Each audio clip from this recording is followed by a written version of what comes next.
오늘은 전 독립기념관장을 지내신 김삼홍 선생님을 모셨습니다. 김삼홍 선생님이 최근 그 나철평전, 이 나철평전을 내셨습니다. 이제 나철이라고 그러면은 정말 우리 민족이 절대 잊어서는 안 되고 누구나 자기가 알든 모르든 우리가 숨쉬고 이 한국 땅에서 사는 이상은 이분의 신세를 다 지고 있다고 봐야 되는데, 시은 나철이라는 이름을 아예 못 들어보신 분들이 대한민국에 태반이고 모르신 분들이 많으실 것 같아요. 이제 대종사를 다시 중흥시킨 당군교 대중교를 일으켜 세웠던 지금으로부터 100여 년 전 인물 홍합 나철에 대한 이 귀한 책을 다시 이제 평전을 쓰셔서 이 김삼홍 선생님 이제 말씀 들어볼 텐데요. 김삼홍 선생님은 이제 그 홍합 나철뿐만 아니고 우리가 생각하기에는 뭐 백범 김구라든가 안중근이라든가 최재우라든가 우리가 결코 잊어서는 안 될 인물들, 근현대사의 주요한 인물들의 다 평전을 수십 권을 쓰셨습니다. 그래서 제가 가장 존경하시는 분 중에 한 분이시고요. 예전에 저하고는 또 인연이 있는데, 예전에 우리 김삼홍 선생님께서 서울신문 주필을 하실 때, 그때가 이제 김대중 정권 시절이실 텐데, 제 기사를 보고 한번 광화문에 좋은 일식집에 부르셔가지고 돈도 별로 없으실 텐데 거기에 부르셔서 그 기사 잘 보고 있다고 그러면서 밥을 사주셔서 참 제가 이제 감동을 받은 적이 있는데, 아니 그 평생 지하에서 이렇게 힘들게 사신 분이 선배님이 이렇게 아주 어린 후배를 한참 이제 삐약삐약한 후배 글을 보시고 이렇게 일식집에 불러서 이제 밥을 사주시는 거 보고, 아유 나중에 저도 선배가 되면 그래야 되겠다는데, 저 이제 정년퇴직이 거의 다 되는데 저는 잘 못 그러고 있습니다. 그런데 하여튼 그런 일이 있고, 늘 정말 우리 민족의 어떤 의기를 살려주시는 이런 글들을 지금 꾸준히 내셔서 정말 뭐랄까 참 부채감이랄까, 야 저렇게 사시는 분도 계시구나, 늘 이렇게 마음으로 흠모하지 않을 수가 없습니다. 그래서 그런데 이제 최근 선생님께서 그 70년대에 그 박정희 정권 시절에 고문을 민주운동 하시다가 고문을 받으셔가지고 그 후유증으로 이제 몸이 많이 좀 떨리기도 하시고, 평생 그 이제 김 선생님께서는 뭐 노트북이나 컴퓨터도 쓰시지도 않고 그냥 원고지에 그냥 손으로만 쓰시는데 손이 요즘 이제 좀 떨리셔가지고 힘드시다고 그러더라고요. 그런 힘든 와중에 참 이 나철 평전을 펴내셨습니다. 나라가 이제 일제에 의해서 쓰러져 가던 1909년에 원래는 당군교였던 대종교를 부활시킨 홍합 나철, 이 평전을 저도 이제 읽으면서 제가 이제 쭉, 선생님 제가 이게 쭉 붙여놓은 거 다 이렇게 이렇게 저도 꼼꼼히 이제 읽어봤는데, 읽으면서 참 눈물이 앞을 가리더라고요. 참 이게 참 피눈물이 맺히는, 우리 독립운동사가 다 그런데 참 피눈물이 안 맺힐 수가 없는 독립운동사인데, 그래서 이제 그 독립운동사의 원조십니다. 원조 홍합 나철 대명사. 이분 이제 나철 평전을 읽으면서, 야 이제 나철 이분을 비롯해 대종교 분들, 우리는 참 그분들을 다 잊어버리고 살지만은 우리 민족의 재단 앞에 자신의 피와 골수를 다 내던진 그들을 잊고 산 우리 민족과 나라에 대한 깊은 부끄러움과 함께 아픔을 느끼지 않을 수가 없었습니다. 나철 평전을 쓰시면서 김 선생님 어떤 생각이 주로 드셨습니까? 예, 방금 말씀하셨듯이 우리 독립운동사의 원로이시고 또 나가서는 선각자이시고 뿐만 아니라 대종교라는 민족 종교를 중강하셔서 일제 대항하시고, 그 시기에 한글운동을 펴서 국학을 정립하신 그런 선각자이신데, 우리 역사에서는 거의 잊혀지고 국민들은 이름 석자라도 두자라도 아는 분이 몇 사람이나 될 수 있을지 그럴 정도로 우리가 우리의 소중한 그 성각자를 잊혀지고 있거든요. 그렇죠. 그 지금 4대 국경일인 그 개천절 같은 것도 이분에 의해서 다시 우리가 지내게 되고, 그리고 1919년 대한민국 임시정부가 상하이에 설립됐을 때 의정원 의원이 초대 35명이었는데 28인이 대종교인이었습니다. 그렇죠. 거의 8, 90%가 대종교. 예, 대종교가 아니었으면은 그때 당시 그 우리 임시정부가 수립되기도 어려웠을 그렇죠. 정도였고, 그렇죠. 그것뿐만 아니라 청산리 전투라든가 봉오동 전투라든가 그 이후에 무장 독립운동의 원천은 대종교 그렇죠. 신도들이 예. 다 수행을 했고, 예. 뿐만 아니라 나철 선생은 젊었을 때에 을사오적 있죠. 예. 예, 이완용을 그렇죠. 비롯해서 이완용, 박재순 뭐. 예, 이런 자들을 처단하기 위해서 을사오적 처단 암살단을 만들고, 예. 일제가 우리나라를 침범하려고 하니까 4차례나 일본으로 건너가서 이토 히로부미를 포함한 일본 침략주의자들한테 항의를 하고, 미국으로 가려다가 여건이 없어서 못 가고, 그 이후에 당군교를 중강하신 겁니다. 원래는 그 당군교요 있죠. 우리 민족의 원조이신 그 당군교가 고조선 때부터 면면이 전해온 우리의 민족 종교입니다. 그렇죠. 그런데 일제가 이제 우리 대한제국을 병탄하면서 맞부딪힐 수가 없어서 탄압이 심해질 것 같으니까 그 당군교를 대종교로 이름을 바꿨어요. 같은 뜻입니다. 당군. 그렇죠. 그렇죠. 예. 그래서 피하려고 했지만, 그러나 결국은 이제 뒤에 천천히 얘기하겠습니다만은 다른 종교, 기성 종교들은 다 인정을 하면서 대종교는 총독부가 유사종교로 묶어가지고 총독부, 직속, 그 중에서도 경무과에서 관리할 정도로 탄압을 했어요. 그렇죠. 그래서 결국은 이제 만주로 망명을 하셔서 만주에서 순국을 하셨습니다. 그런 대종교의 우리 민족의 원천이기도 한 그 나철 선생의 생애를 이 시간에는 한번 살펴보도록 하겠습니다. 예. 예. 그 일제시대 친일했던 이제 대부분의 종교들, 우리가 지금 한국 사람들이 믿고 있고 그 대표한다는 이런 종교들은 실은 다 친일을 엄청나게 했거든요. 그래서 이제 부와 권력을 누리고, 이제 일제시대 때도 이제 친일하고, 그 이후에도 실은 일제가 남기고 간 적산 가옥도 다, 주요 종교들은 전부 다 이제 적산가옥도 다 기독교나, 가톨릭도 적산가옥 분배받아서 계속 이제 권력 부를 이어갈 수 있었지만은, 대종교는 일제시대 때도 이제 워낙 뭐 청산리 정투, 봉오도 정투를 비롯해서 모든 데는 대종교인이 주리했기 때문에 아예 그 씨가 마르다시피 종교 자체가 와해되어 버렸기 때문에 그 이후에도 뭐 거의 아무것도 챙기는 게 없고, 그래서 참 대종교는 거의 참 어떻게 보면은 참 멸망을 금치 못했는데, 민족 앞에 이렇게 헌신한 죄가로. 그런 이제 대종교는 뭐 어떤 종교입니까? 다른 종교하고 좀 비교해서 보시기에. 일제가 우리나라를 침략하면서 가장 겁먹었던 게 대종교하고 천도교였습니다. 예.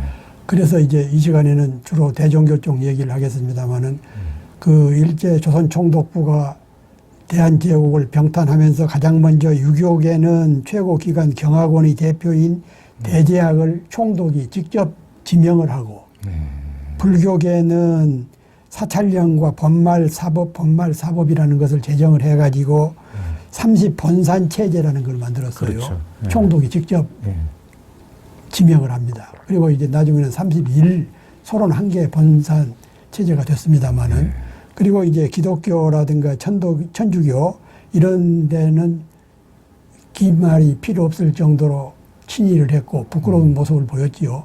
나중에는 그 지도자들, 목사라는 사람들이 교회 종까지 총독부에다가 비행기 만들라고 대포 만들라고 갖다 바치기도 하고 그런 세태였었는데 대종교만은 끝까지 일제에 굴하지 않았고 그 제가 이 책에도 남겼습니다마는 유교, 불교, 기독교, 천주교, 천도교 이런 그 친일 부역자들이 시민단체인 민족문제연구소가 한 5천 명을 뽑았는데 200여 명이 그중에 200여 명이 종교 지도자들이었어요. 예. 그러나 그 200여 명 중에 대종교 계열에 있었던 분은 한 분도 없습니다.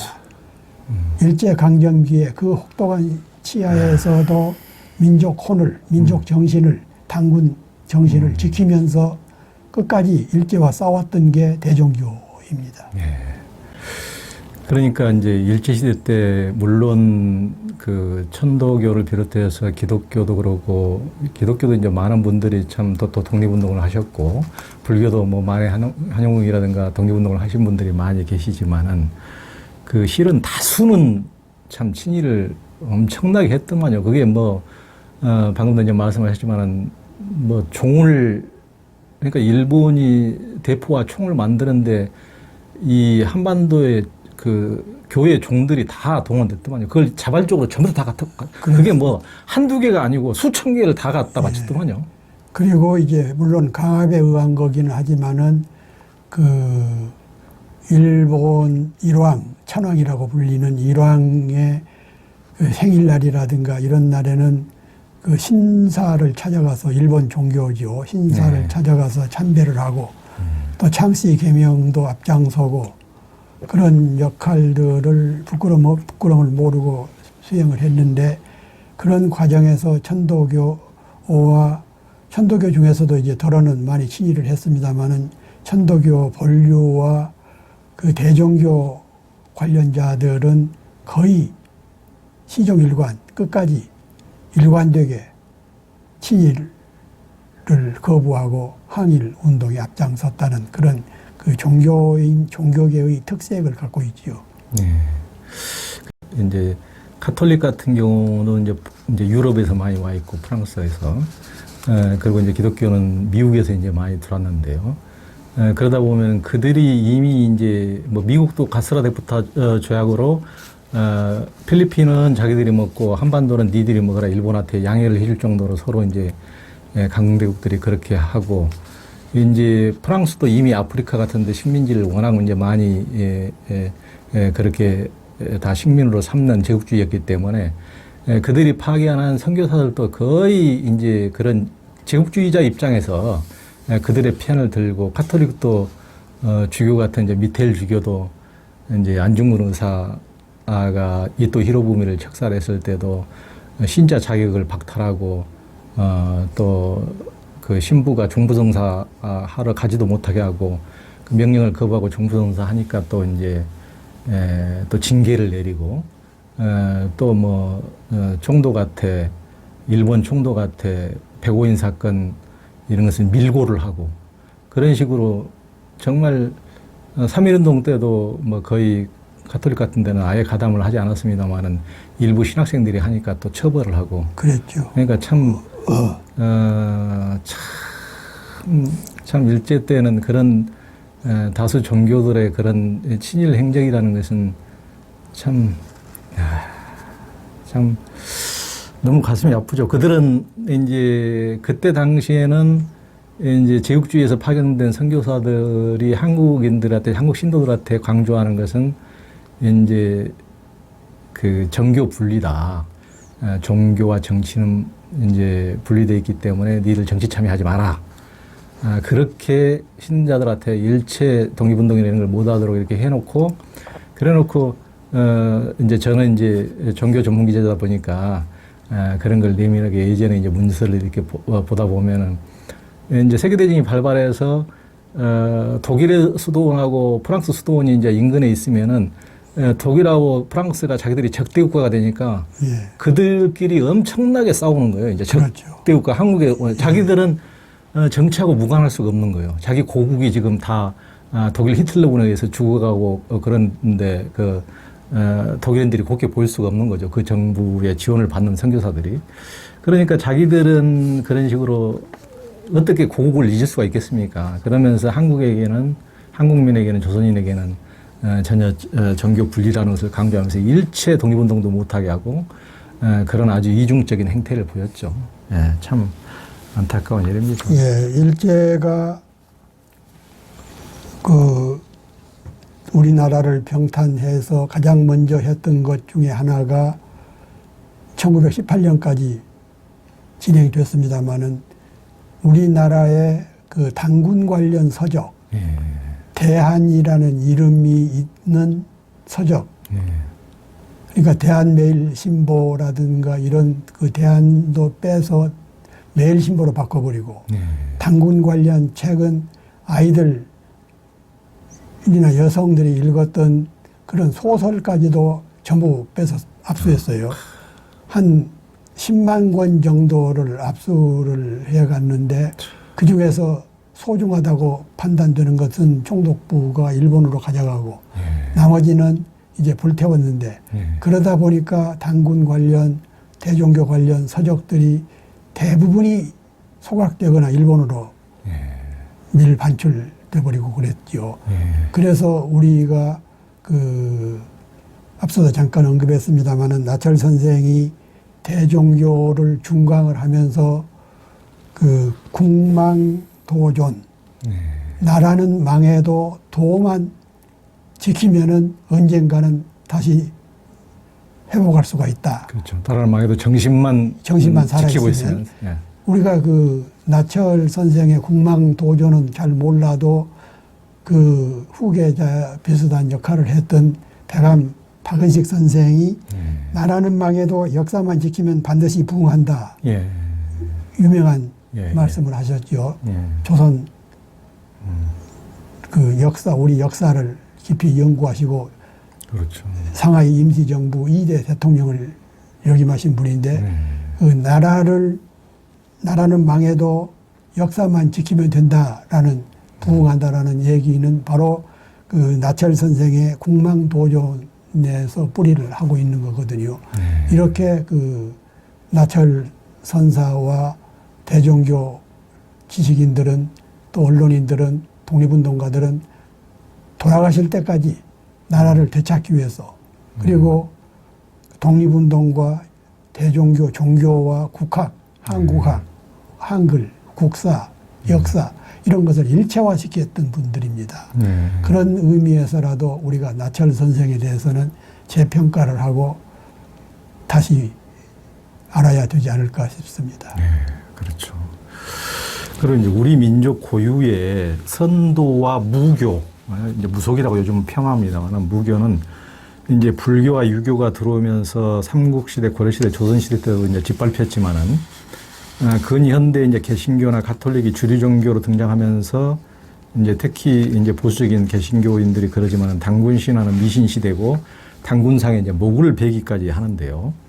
당군교는 700년 전까지 고려시대까지도 우리 민족에게 몇 명이 전해 내려오다가 몽골 침입 때부터 외세에 의해 이제 짓밟히면서 당군에게 하늘의 제사를 지내는 고유의 제례 등이 사라졌다고 하는데요. 이제 나철 대종사는 지금도 우리 김상훈 선생님께서 중광 하시는데 중광이라는 말은 이 대종교, 당군교 대종교를 나철이라는 사람이 세운 게 아니고 옛날 있던 몇몇이 내려오던 수천 년 동안 내려오던 그 종교를 다시 이제 이렇게 세웠다 해서 중광이라는 말을 씁니다. 중광이라는 이제 다시 거듭 빛을 밝혔다 그런 뜻으로 중광이라고 하는데 원래부터 내려오던 그 나철 대종사는 그 명맥을 이어온 백두산의 이제 백봉 도인이 전해주는 책을 받고 당군교를 이제 중광한 것으로 전해지는데요. 고려 시대와 조선 시대도 사대주의자들이 득세를 했었는데 이제 아무리 나라가 누란의 위기에 처했다지만 어떻게 당군을 표방한 종교에 이제 그때 당시 100여 년 전에 1909년에 이제 당군교를 중광하니까 바로 몇 년 만에 30만 명의 신도가 모여들고 우국지사들이 그 아래로 모여들 수가 있었는지 지금으로서는 쉽게 이해하기 어려운데요. 왜 그렇게 단군교가 단시간에 그렇게 엄청난 흡입력을 가질 수가 있었을까요? 몇 가지 이유가 있을 것 같습니다. 우리 민족은 위기에는 대단히 강한 민족이죠. 예컨대 고려 때에 유라시아 대륙을 점령 지배했던 몽골이 침략했을 때 우리 국민들은, 백성들은 강화도에서 8만 대장경을 조판을 해가지고 그것을 개성으로 옮겨서 개성에서 합천 해인사까지 한 사람이 2개씩 머리에다가 땅에다 놔서는 안 된다고 해가지고 몇 년에 걸쳐서 머리에다가 이고 옮기었다는 그런 비화가 있거든요. 그러듯이 한말에 일제가 우리나라를 침략해서 국권을 강탈하니까 그때 대부분 앞서 설명드렸듯이 대부분의 종교들은 일제가 손아귀에 장악이 됐는데 대종교는 끝까지 항쟁을 하고 거기에 신규식 선생, 임시정부의 주춧돌을 놓았던 신규식 선생, 그리고 박은식 선생, 신채호 선생, 이런 그 민족사학자들, 국학자들, 이런 분들이 속속 그 탄압 속에서도 물론 시차가 있었습니다만은 그 대종교에 입교를 했어요. 대종교에 들어가는 것이 바로 독립운동이고 애국이다. 그렇죠. 이런 정신을 가지고 들어갔던 겁니다. 그런데 우리가 한 가지 그 좀 유념해야 될 게 그 지금도 기독교라든가 불교계 일각에서는 또 상당한 지식인들, 학자들도 일제 잔재이기도 하고 일제가 만든 그런 그 폐악이기도 한데 단군을 마치 무슨 무속이거나 신화거나 전설로 치부를 하거든요. 그리고 기독교나 불교의 그런 그 이적 이런 것들은 그대로 사실로 믿으면서 그 우리 단군교라든가 우리 민족종교의 이적이라든가 그런 기적은 이것은 미신이거나 신화로 치부를 해버리거든요. 제가 한 가지 조사를 해왔는데요. 모세는 40살에 모래바람이 일어나는 황야에서 하나님을 발견하고 천둥소리 속에서 그의 목소리를 들었다 하고 조로아스타교는 30살 되는 해에 사발란산 동굴에서 명상 중에 하나님을 보았다 하고 석가모니 불타는 35살에 보리수 나무 밑에서 진리를 발견했다고 하고 예수는 30살 무렵에 황야와 사막을 헤매면서 하나님의 계시를 받아 산상 설교를 통해 진리를 설파했고 마호메트는 15년 동안 사막을 떠돌며 향사를 하고 잠시 쉬기 위해 산꼭대기에 올라갔다가 수평선 너머로 불타는 글씨가 새겨진 커다란 양피지가 펼쳐지는 것을 보았다고 합니다.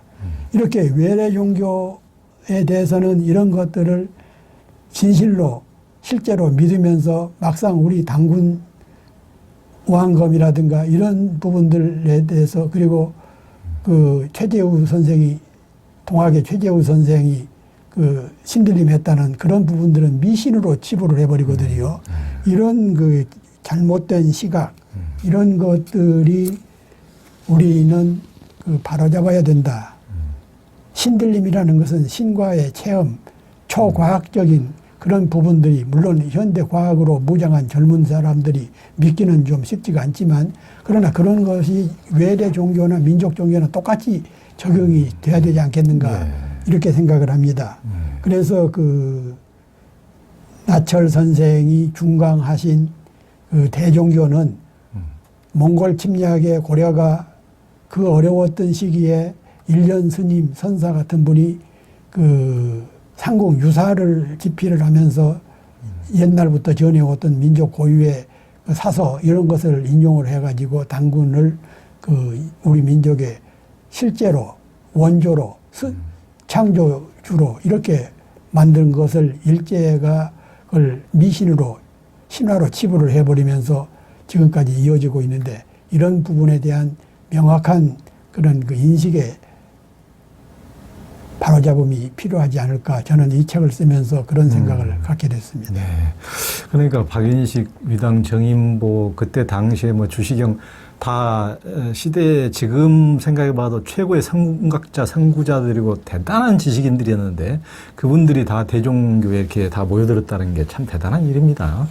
그때 당시 그분들은 이미 그 한학과 또 유학, 또 양명학, 국학에 대해서 아주 박학다식한 우리나라 최고의 석학들이었거든요. 그렇죠. 그런 분들이 대종교에 모여든 것은 어떻게 보면 이 정신으로 우리 민족의 어떤 구심점을 삼고 다시 일본에게 맞서야 되겠다는 어떤 민족의 구심점은 당군이 될 수밖에 없지 않느냐, 하여튼 이런 생각들이 상당히 강했을 것 같습니다.